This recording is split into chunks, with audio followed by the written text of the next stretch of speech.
संरक्षण मंत्री राजनाथ सिंह आज जम्मू काश्मीरच्या दौऱ्यावर ऑपरेशन सिंदूर नंतर पहिल्यांदाच देणार भेट। काश्मीरमध्ये त्राल भागात 4 दहशतवाद्यांचा खात्मा, पोलीस आणि सुरक्षा दलाकडून सर्च ऑपरेशन सुरू। सिंधुजल करार स्थगितीच्या निर्णयाबाबत पुनर्विचार करावा, पाकिस्तानची भारताकडे गयावया। पाकच्या जलसंपदा सचिवाचं जलशक्ती मंत्रालयाच्या सचिवांना पत्र। बलुचिस्तान पाकिस्तानपासून स्वतंत्र झाल्याची बलोच नेते मीर यार यांची घोषणा, भारतासह आंतरराष्ट्रीय पातळीवर पाठिंबा देण्याचं आवाहन।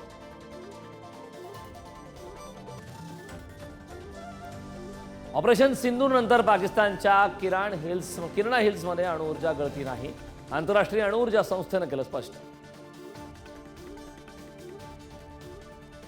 भारत पाकिस्तान युद्धबंदीत अमेरिकेची भूमिका काय? पंतप्रधान नरेंद्र मोदी आणि परराष्ट्र मंत्री एस जयशंकर यांनी उत्तर द्यावं, काँग्रेसची मागणी। तर काश्मीरवर फक्त भारतीय संसदेतच चर्चा होऊ शकते, काँग्रेस नेते जयराम रमेश यांचं वक्तव्य। सोफिया कुरेशींना दहशतवाद्यांची बहिणी बोलणाऱ्या बेताल भाजपच्या विजय शहांवर गुन्हा दाखल, आज हायकोर्टात होणार सुनावणी।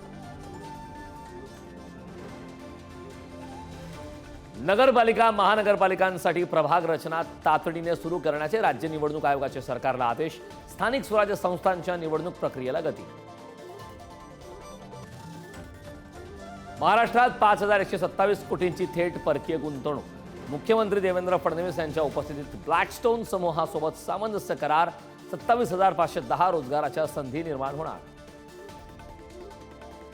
शिर्डीत थांबलेल्या सोने व्यापाऱ्यांचं 3.5 कोटींचं सोनं घेऊन गाडी चालक फरार, तर संभाजीनगरमध्ये दरोड्यात 8 किलो सोनं लंपास। देवनार डम्पिंग ग्राउंड स्वच्छतेसाठी बीएमसी कडून टेंडर प्रक्रिया सुरू, 185 लाख टन कचरा साफ करण्यासाठी 2,300 कोटींचं टेंडर।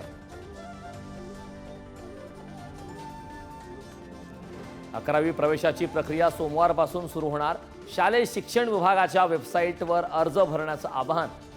ITIची प्रवेश प्रक्रिया आजपासून सुरू।